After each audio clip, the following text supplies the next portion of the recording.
पैसा सब कुछ तो नहीं, लेकिन बहुत कुछ होता है।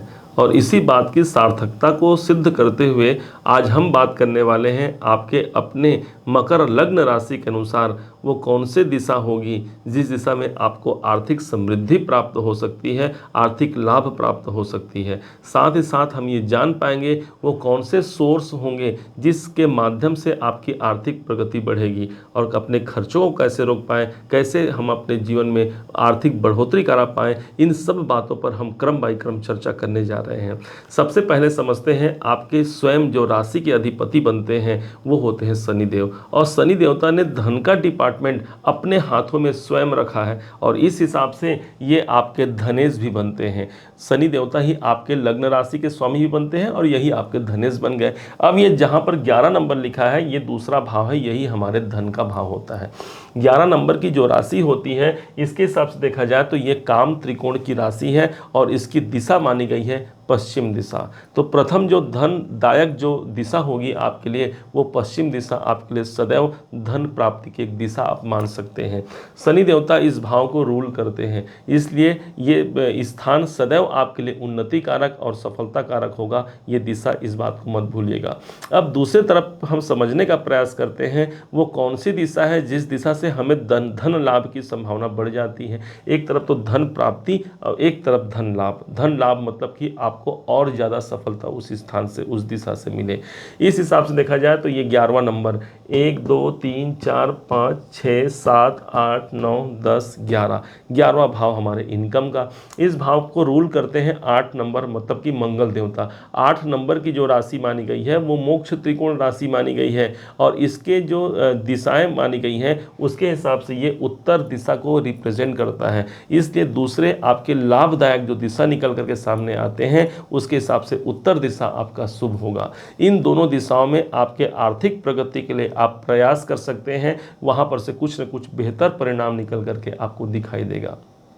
अब प्रश्न ये उठ सकता है भाई कि वास्तव में हम ये दिशा कैसे देखें, अपने जन्म स्थान से देखें या फिर अपने वर्तमान में जिस स्थान पर हम स्थित हैं वहाँ से देखें। तो सदैव ध्यान दीजिएगा जन्म स्थान से इस दिशा को देखना चाहिए, परंतु यदि आप काफ़ी लंबे समय से 4 साल 5 साल से यदि किसी एक स्थान पर हैं तो हाँ आपको उस स्थान से देखना होगा इन दोनों दिशाओं को। ये दोनों दिशाओं में अपना कार्य क्षेत्र भी आप बढ़ा सकते हैं और वहाँ से लाभ भी ले सकते हैं, परंतु आपको बोलेंगे कि आप अपने बर्थ चार्ट का विवरण दिखा करके ही यदि कोई विशेष निर्णय लेंगे वो आपके लिए सटीकता बैठेगी, क्योंकि हमारे पास अभी आपका बर्थ चार्ट नहीं है। सिर्फ और सिर्फ हम आपके लग्न पर इसे प्रेडिक्शन देने का प्रयास कर रहे हैं कि आप ये सटीकता आपके लिए 100% बैठे। और वैसे ही बता दें ये जो राशियों का प्रभाव है वो सदैव हमारे जीवन पर बहुत ज़्यादा बनता है, और इसी कारण से ये जो 2 दिशा आपको बताया है इस दिशा पर आप प्रयास कर सकते हैं।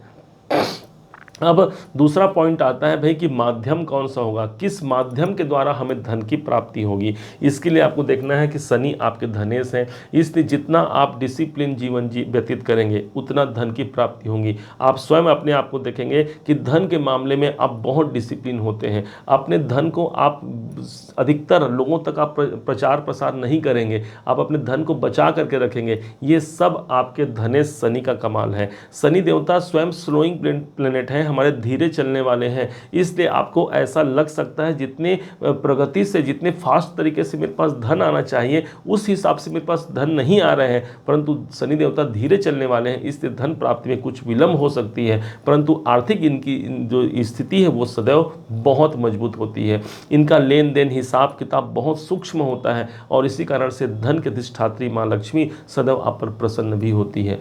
ये हो गया हमारे धन। अब लाभ की स्थिति देखें, लाभ भाव के स्वामी मंगल देवता है, इसलिए कभी लाभ प्राप्त आपको कब होता है, जब आप रिस्क लेते हैं तब आप देखेंगे आपको लाभ की प्राप्ति होगी। हालांकि आपके बर्थ चार्ट में आपके एकादशेश की स्थिति को जानना यहाँ पर अनिवार्य होता है, फिर भी आपको बता दें रिस्क के द्वारा आपके धन की प्राप्ति आपको बढ़ेगी। मंगल कौन है, तो मंगल काल पुरुष की कुंडली में अष्टम भाव को रिप्रेजेंट करता है, इसलिए आपके लाभ के मार्ग अधिकतर परिवर्तनशील रहेंगे। आज मुझे प्राप्त हुआ, मान लीजिए आज आपको 1 लाख रुपए मिल गए, लेकिन अगला पल ऐसा आ सकता है या अगला दिन ऐसा आ सकता है कि 1 रुपए हमारे हाथ में आए। तो ये परिवर्तन स्थिति को यहाँ पर प्रदर्शित करते हैं आपके मंगल, जो सीधे आपके इनकम भाव पर यहाँ पर विराजित है।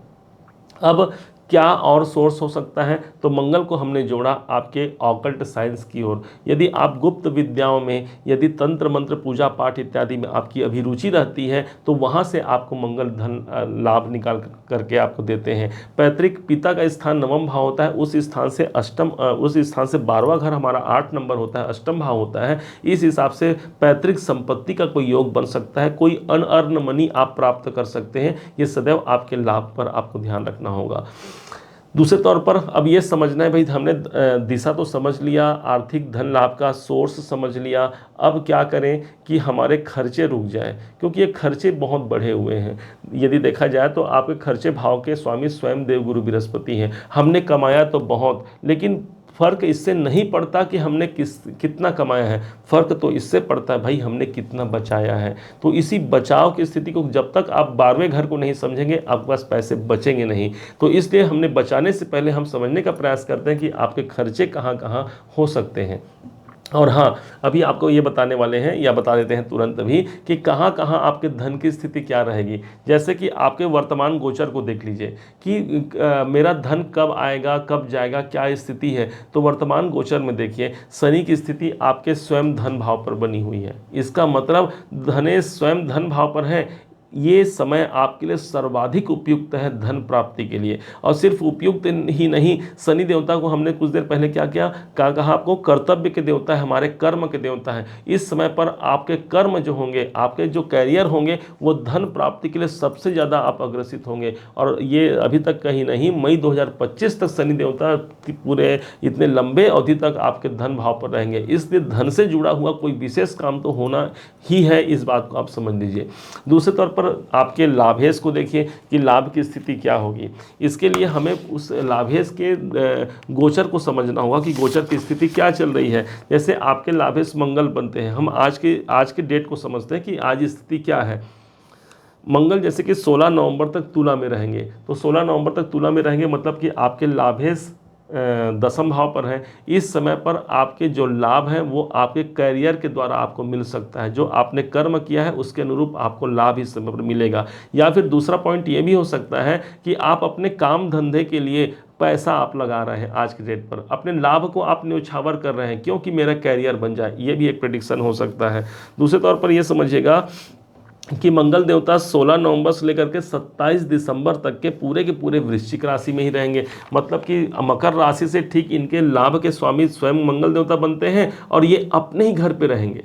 अब ये स्थिति समझिए कि लाभेश लाभ भाव पे होना ये एक समय हो सकता है बहुत ज़्यादा बड़ा। यदि कोई इनकम आप चाहते हैं, धन लाभ चाहते हैं, तो ये एक डेट हो सकता है आपके लिए 16 नवंबर से लेकर के 27 दिसंबर तक। इस समय पर मंगल देवता अपने स्वयं अपनी ही राशि पे रहेंगे। इस समय पर कोई कामनाओं की पूर्ति हो सकती है। जैसे कि हमने बताया कि एकादश भाव हमारे इनकम का होता है, परंतु साथ ही साथ यही हमारी इच्छाओं की पूर्ति का होता है। तो कोई बड़े इच्छा, कोई बड़े ड्रीम आपके पूरे हो सकते हैं इस टाइम पर, इस बात को मत भूलिएगा। अब कैसे हमने धन को समझा, कैसे अपने खर्चों को रोकें। तो धन भाव के स्वामी आपके देवगुरु बृहस्पति बनते हैं, जो आज की स्थिति पर यदि देखा जाए तो हमेशा की भांति आज की स्थिति पर देवगुरु बृहस्पति का जो गोचर चल रहा है वो 24 अप्रैल तक, अभी अप्रैल 2024 तक ये आपके चतुर्थ भाव पर चल रहा है। ये समय होगा आपके खर्चे कहाँ चले गए, आपके खर्चे चले गए परिवार पर, अपने जो भौतिक सुख संसाधन, गाड़ी है, बंगले हैं, या फिर हमारे जो सुख के जो सामग्रियाँ होती हैं, इनके लिए आपके धन खर्च ज़्यादा हो सकते हैं पूरे अप्रैल 23 से लेकर के अप्रैल 24 तक। एक मोटा आप ये मान लीजिए। चतुर्थ भाव हमारी माता जी का भी होता है, इसलिए माता के ऊपर भी हमारा धन खर्च हो सकता है। चतुर्थ भाव हमारा परिवार होता है, तो पारिवारिक जिम्मेदारियों में यदि हो सकता है कहीं पर धन खर्च हो जाए, इस बात की भी यहाँ पर ज़्यादा संभावना बनती है। हालांकि बर्थ चार्ट में आपके इस गुरु की क्या स्थिति ये बहुत डिपेंड करता है। बाकी आपके गोचर के आधार पर इस समय पर आपको चतुर्थ भाव से संबंधित आपको ये खर्च करने पड़ेंगे। इस समय पर आप प्रॉपर्टी में अपना इन्वेस्ट कर सकते हैं, निवेश कर सकते हैं, क्योंकि 12वां घर हमारा निवेश है और चतुर्थ भाव हमारी प्रॉपर्टी को प्रदर्शित करता है। ये एक संजोग आपके जीवन पर बना होगा। अब सदैव के लिए इस धन खर्च को हम कैसे रोकें? तो भाई सदैव के लिए तो नहीं कहा जा सकता। जब हमारे पास इनकम बहुत ज़्यादा है या इनकम हम प्राप्त करते हैं तो उसके अनुरूप हमें खर्चे भी करने पड़ते हैं। लक्ष्मी हमारी चंचला होती है, इसलिए धन खर्च हमारे पास जो आए हैं वो तो जाएंगे, लेकिन फिर भी जो अनावश्यक से धन खर्च है इनको कंट्रोल करने के लिए आपको सदैव ध्यान देना हुआ देवगुरु बृहस्पति को। बृहस्पति का संबंध हमारे पूजा पाठ से होता है। बृहस्पति का संबंध 12वें घर से है, मतलब इस समय पर आपको जब जब आप देखेंगे धर्म कार्य पर आप कोई दान करते हैं या फिर कोई धार्मिक कार्य आपके घर होते हैं तो उसमें जो पैसे आपने लगा दिए, समझिए कि उससे कई गुना बड़े जो पैसे आपके खर्च होने वाले हैं वो आपके रुक जाएंगे। तो कहीं पर भी आपको दान पुण्य से आपको यदि खर्च करने पड़ते हैं वहाँ आप कीजिए, आपके बड़े खर्च रुक जाएंगे। सदैव के लिए इस बात को आप समझिएगा। अब हम समझने का प्रयास करते हैं कि कैसे अपने आर्थिक प्रगति को सदैव एक प्रकार से रखा जाए। हमने हमारे पास पैसे तो आए और पैसे गए, लेकिन एकजुटता कब हो जाए, कब मेरे पास संचित पूंजी रहेगा। सीधे आपको फिर से चलना है आपके धन भाव पर। धन भाव पर शनि देवता इस भाव को रूल कर रहे हैं और पूरे के पूरे अभी मई 2025 तक इस समय इसी स्थान पर रहेंगे आपके धन भाव पर। इसलिए ये समय आपके आर्थिक विकास के लिए श्रेष्ठ समय है। हमने पूर्व वीडियो में इस बात को कहा था, इस बात को अभी भी समझ लीजिए। आर्थिक विकास के लिए सदैव शनि का यह स्थान देखिए 11 नंबर की यहाँ पर राशि है। 11 नंबर हमारे काम त्रिकोण की राशि है और पश्चिम दिशा को रिप्रेजेंट करता है। पश्चिम दिशा जो होती है वो शनि की दिशा है, यहाँ से आप धन प्राप्त कर सकते हैं। अब लाभ के लिए क्या करना है, तो पश्चिम दिशा में आपको चाहिए कि एक लोहे का कोई सामग्री आप ले सकते हैं, या एक नॉर्मल जो सिक्का आता है 1 रुपये का सिक्का हो या 2 रुपये का सिक्का, 5 या 10 रुपये का सिक्का ले लीजिए। इस सिक्के में कुछ बंधन लगा दिए, सिंदूर या बंधन लगा करके आप अपने घर में पश्चिम दिशा पर इसे रख दीजिए। देखिए ये एक टोटका है लेकिन बहुत ज़्यादा काम करता है। हमने कई लोगों के जीवन पर इसे अप्लाई किया है, इससे धन की वृद्धि बहुत ज़्यादा बढ़ती है। ये पश्चिम दिशा का आपको सोर्स बता दिए कि कैसे आपको धन को संग्रहित करना है। शनि देवता विलंब के कारक हैं, इसलिए जब भी आपको कहीं पैसे देने हैं या पैसे लेने हैं आपको कुछ देर रुकना है, ठहरना है। बहुत जल्दबाजी में आकर किसी को पैसे न देना है, न किसी से पैसे लेना है, ये आपके बढ़ोतरी के कारण बन सकते हैं। अब शनि देवता विलंब के कारक होते हैं और आपके बैंक भाव पर हैं, इसलिए आपको हमेशा धनवान बनने के लिए आपने जहां पर धन लगाया है या जहां पर आपने धन संचित किया है, वो आपके बैंक हो सकते हैं या फिर कोई फाइनेंस डिपार्टमेंट हो सकता है। जहां पर आपने अपने पैसे लगाए वहां पर आपको होल्ड करने के लिए कहते हैं, क्योंकि शनि देवता लंबे अवधि तक चलने वाले ग्रह हैं। तो लंबे अवधि के कार्यकाल में आपके पैसे कई गुना मिल करके आपको बढ़ोतरी के रूप में आपको प्रदर्शित हो सकता है। इस बात को मत भूलिएगा। उम्मीद है आप सबने इसे समझा, आप सबने इसे जाना। यदि आपने इसे समझा है, जाना है, मेरे समझाने का प्रयास यदि आपको सार्थक लगा हो, मेरे समझाने का तरीका यदि आपको सार्थक लगा हो, तो हर बार की भांति इस बार भी अपना प्यार भरा लाइक और कमेंट करना कभी मत भूलिएगा। और हाँ, यदि अभी तक आपने चैनल को सब्सक्राइब नहीं किया है, सब्सक्राइब भी कीजिएगा। पुनः एक बार फिर आप सभी का दिवस बहुत मंगलमय हो, इन्हीं शुभकामनाओं के साथ। जय माँ लक्ष्मी।